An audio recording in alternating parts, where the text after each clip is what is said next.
Exit പോളും exact പോളും എന്നാണ് നമ്മൾ ഇതിനിപ്പോൾ പറയുക. എക്സാക്ട് പോൾ എന്ന് പറഞ്ഞാൽ 4-ാം തീയതി പെട്ടി പൊട്ടിച്ച് മെഷീൻ തുറന്ന് എണ്ണി നോക്കുമ്പോൾ കിട്ടുന്ന ഫലം. ഇത് തമ്മിലുള്ള ബന്ധം എന്താണ് എന്നുള്ളത് ദീർഘകാലമായി നമ്മൾ ചർച്ച ചെയ്തുകൊണ്ടിരിക്കുന്ന ഒരു കാര്യമാണ്. ചിലത് ശരിയായിട്ടുണ്ട്, ചിലത് തെറ്റായിട്ടുണ്ട്. ജ്യോതിഷം പ്രവചിക്കുന്ന പോലുള്ള ഒരു ഫലം പോലെ ചിലപ്പോൾ വരാറുമുണ്ട്. ചിലപ്പോൾ ശരിയാവും. ജ്യോതിഷം അങ്ങനെയാണ്, ചിലപ്പോൾ ശരിയാവും. ഇപ്പോൾ പ്രീ പോളുണ്ട്, എക്സിറ്റ് പോളുണ്ട്. പലരും പറയുന്നത് പ്രീ പോളിനേക്കാൾ കുറെ കൂടി ആക്യുറേറ്റ് ആയിരിക്കും എക്സിറ്റ് പോൾ എന്നാണ്.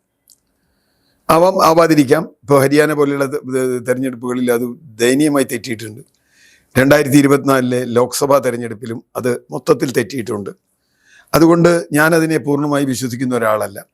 ഇപ്പോൾ 9 എക്സിറ്റ് പോളുകളും UDF മേൽക്കൈയുണ്ട് എന്ന് പറയുന്ന സ്ഥിതിക്ക് ഒരു കാര്യം പൊതുവായി പറയാൻ കഴിയും. എല്ലാ എക്സിറ്റ് പോളുകളും എടുത്തിട്ടുള്ള വിവിധ സാമ്പിളുകളുണ്ടല്ലോ. ഇത് ഒരേ സാമ്പിൾ ആവില്ല. ആ സാമ്പിളുകളുടെ ഒരു ആവറേജ് എടുത്താൽ, പോൾ ഓഫ് ഫോൾസ് എന്നെടുത്താൽ തീർച്ചയായും UDF ഒരു മേൽക്കൈയുണ്ട് എന്ന് ഇത് സൂചന നൽകുന്നുണ്ട്. ആ സൂചന വേണമെങ്കിൽ മാത്രം നമുക്ക് ഒരു സൂചനയായിട്ട് എടുക്കാം. അതുപോലും വളരെ ക്ലോസ് കോണ്ടസ്റ്റ് നടക്കുന്ന മണ്ഡലങ്ങളിൽ അത് പറയാൻ പറ്റില്ല.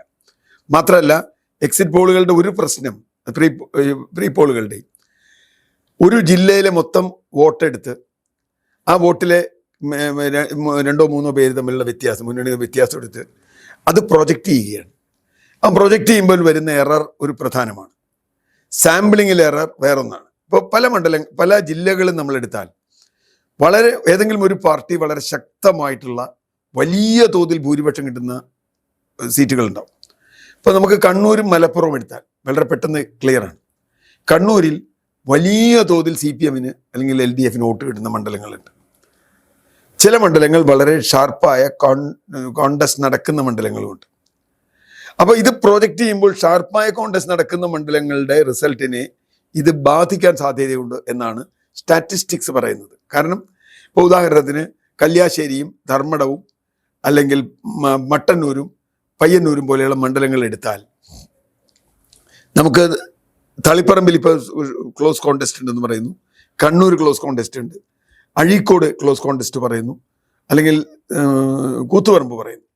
ഈ മണ്ഡലങ്ങളിൽ ഉള്ള വളരെ അടുത്ത റിസൾട്ടിനെ മറ്റത് സ്വാധീനിക്കാൻ സാധ്യതയുണ്ട്. അതുപോലെ തന്നെയാണ് മലപ്പുറം ജില്ല എടുത്താലും. ഇപ്പോൾ മലപ്പുറമോ വേങ്ങരയോ ഏറനാടോ അല്ലെങ്കിൽ തിരൂരങ്ങാടിയോ പോലെ വലിയ തോതിൽ വോട്ട് ലീഗിനും UDF കിട്ടുന്ന മണ്ഡലങ്ങളുണ്ട്. നേരെ മറിച്ച് ഈ പറഞ്ഞതുപോലെ തവനൂരോ താനൂരോ തിരൂരോ അതുപോലെയുള്ള മണ്ഡലങ്ങൾ, പൊന്നാനി, ഈ മണ്ഡലങ്ങളിലേക്ക് അത് പ്രൊജക്റ്റ് ചെയ്യുമ്പോൾ മിസ്റ്റേക്ക് സംഭവിക്കാം. അതുകൊണ്ടാണ് ഇവർ പറയുന്നത് 14 മുതൽ 16 വരെ സീറ്റ് കിട്ടാം, 4 മുതൽ 6 വരെ സീറ്റ് കിട്ടാം എന്നൊക്കെ. കാരണം ഈ പ്രൊജക്ഷനിൽ തെറ്റുണ്ടാവാം, അങ്ങനെയും സംഭവിക്കാം. കാരണം കേരളത്തിൽ ഒരു 30-40 മണ്ഡലങ്ങളിലാണ് ഫിയേഴ്സ് കോണ്ടസ്റ്റ് നമ്മൾ പറഞ്ഞ മത്സരം നടക്കുന്നത്. പൊളിറ്റിക്കൽ വേവിനനുസരിച്ച് അതിൽ വലിയ മാറ്റം വരാം, പ്രാദേശിക ഘടകങ്ങൾക്കനുസരിച്ച് മാറ്റം വരാം. ഇതൊക്കെ സൂക്ഷ്മമായി വിലയിരുത്താൻ ഒരു എക്സിറ്റ് പോളിന് കഴിയണം എന്നില്ല. ഇനി എക്സിറ്റ് പോളിൻ്റെ ഫലങ്ങളിലേക്ക് നമ്മൾ വന്നാൽ, അവർ പ്രൊജക്റ്റ് ചെയ്യുന്ന ഫലങ്ങളിലേക്ക് വന്നാൽ 70-75 സീറ്റ് UDF കിട്ടും എന്ന് പറയുന്നതിനർത്ഥം അവർക്ക് കഴിഞ്ഞ തവണ കിട്ടിയേക്കാൾ 35 സീറ്റ് കഴിഞ്ഞ തവണ കിട്ടാത്ത സീറ്റ് കിട്ടും എന്നാണ്. കഴിഞ്ഞ തവണ കിട്ടിയ എല്ലാ സീറ്റും കിട്ടും നമുക്ക് കണക്കാക്കിയാൽ 35 സീറ്റ് LDF നഷ്ടപ്പെടും എന്നും അതിനർത്ഥമുണ്ട്. അപ്പോൾ 35 സീറ്റായിട്ടാണോ നഷ്ടപ്പെടുക? അങ്ങനെ നഷ്ടപ്പെടുന്നത് പ്രാദേശികമായി ചെറിയ വികാരങ്ങൾ കൊണ്ടാണോ, അതോ കേരളത്തിലാകെ ഒരു നെഗറ്റിവിറ്റി ഭരിക്കുന്ന സർക്കാരിനോടുണ്ട് എന്നതുകൊണ്ട് പ്രതിപക്ഷത്തിന് കൂടുതൽ സീറ്റ് കിട്ടുന്നു എന്നും ആവാലോ. അങ്ങനെയാണല്ലോ അത് കണക്കാക്കുക നമ്മൾ.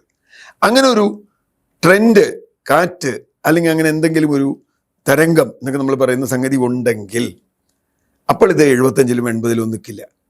അപ്പോൾ പ്രതിപക്ഷ നേതാവ് പറഞ്ഞ പോലെ 100-ലേക്ക് 90-കളും 100-കളിലേക്കൊക്കെ അതെത്താം. അങ്ങനെ ഒരു സാധ്യതയുണ്ട്. നമ്മളില്ല എന്നൊന്നും പറയാൻ പറ്റില്ല. അങ്ങനെ ഒരു സാധ്യതയുണ്ട്. കേരളത്തിൽ പലപ്പോഴും അത് കണ്ടിട്ടുണ്ട്. ഇപ്പം 2021 തെരഞ്ഞെടുപ്പിൽ LDF തുടർഭരണം മിക്കവാറും എല്ലാവരും പറഞ്ഞു. പക്ഷെ അവരൊക്കെ പറഞ്ഞത് 80-82 സീറ്റുകളൊക്കെയാണ്. പക്ഷെ വന്നപ്പോൾ 99 സീറ്റായി. ആ പ്രൊജക്ഷൻ, അത്തരത്തിലുള്ള ഒരു സെനേറിയോ കേരളത്തിലും ഉണ്ടാവാം. ഇപ്പോൾ ഒരു അഡ്വാൻറ്റേജ് UDF എന്ന് പറയാവുന്ന ഒരു സ്ഥിതിയാണ് ഉള്ളത്.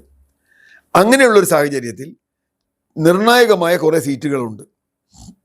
ഒരു പക്ഷേ അന്തിമമായി ഭരണത്തെ സ്വാധീനിച്ചില്ലെങ്കിലും, ഭരണം ആർക്കാണ് എന്ന് സ്വാധീനിച്ചില്ലെങ്കിലും സീറ്റുകളുടെ എണ്ണത്തിലൊരു വ്യത്യാസം. ഉദാഹരണത്തിന് കഴിഞ്ഞ തവണ 99-41 99 LDF ഇത്തവണ ഒരു പക്ഷേ ഇപ്പോൾ ഒരു 60-80 ആണെന്ന് വയ്ക്കുക. ഉദാഹരണത്തിന് 60-80 ആണെങ്കിൽ LDF അത്ര വലിയ നഷ്ടം വന്നിട്ടില്ല. എന്നാലും നഷ്ടം വന്നിട്ട് 40 സീറ്റോളം നഷ്ടം വന്നിട്ടുണ്ട്, ഇല്ല എന്നല്ല.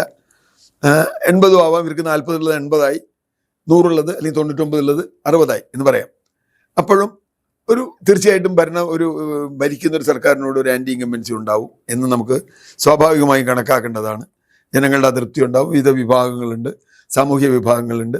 ഇപ്പോൾ കേരളത്തിൽ വളരെ കൃത്യമായി നമുക്ക് പറയാവുന്ന ഒരു കാര്യം, വടക്കൻ കേരളത്തിൽ കഴിഞ്ഞ തവണ LDF കിട്ടിയ സീറ്റ് എന്തായാലും ഇത്തവണ കിട്ടില്ല എന്നുള്ളത് അവർ തന്നെ സമ്മതിക്കുന്ന ഒരു കാര്യമാണ്. പല ജില്ലകളിലും സീറ്റ് നഷ്ടപ്പെടാം. പ്രത്യേകിച്ചും കാസർഗോഡ് തന്നെ ചിലപ്പോൾ 1 സീറ്റോ 2 സീറ്റോ പോയേക്കാം. കണ്ണൂർ 1-2 സീറ്റിൽ നഷ്ടം വന്നേക്കാം.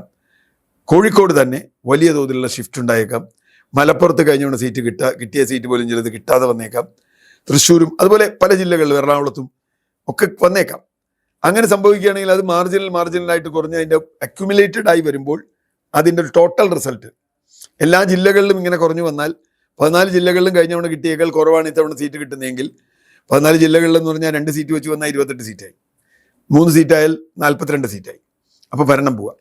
അപ്പോൾ ആ അർത്ഥത്തിൽ വരാം. മറ്റൊന്ന്, ഒരു ജില്ലയുടെ തൊട്ടടുത്തുള്ള മണ്ഡലത്തിലെ ഒരു ഇമ്പാക്റ്റ് വരാം. ഇപ്പോൾ 2020 പോലെയുള്ള ഒരു പ്രസ്ഥാനം ഇപ്പോൾ NDAയുടെ കൂടെ വന്നു. 2020 കഴിഞ്ഞ തവണ കിട്ടിയ കുറേ വോട്ടുകളുണ്ട്. ആ വോട്ട് എങ്ങനെ സ്പ്ലിറ്റ് ചെയ്ത് പോകാം?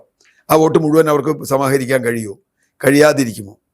ഇങ്ങനെ നിരവധി സൂക്ഷ്മ ഘടകങ്ങളുണ്ട് ഓരോ മണ്ഡലത്തിലും എന്ന് നമ്മൾ കണക്കാക്കിയാൽ എക്സിറ്റ് പോൾ എക്സാക്ട് പോള് ആയിക്കൊള്ളണമെന്നില്ല. ആ സൂക്ഷ്മ ഘടകങ്ങൾ കണക്കിലെടുക്കാൻ ഒരു പോളിനും സാധ്യമല്ല. അതിന് പെട്ടി പൊട്ടിക്കുക തന്നെ വേണം.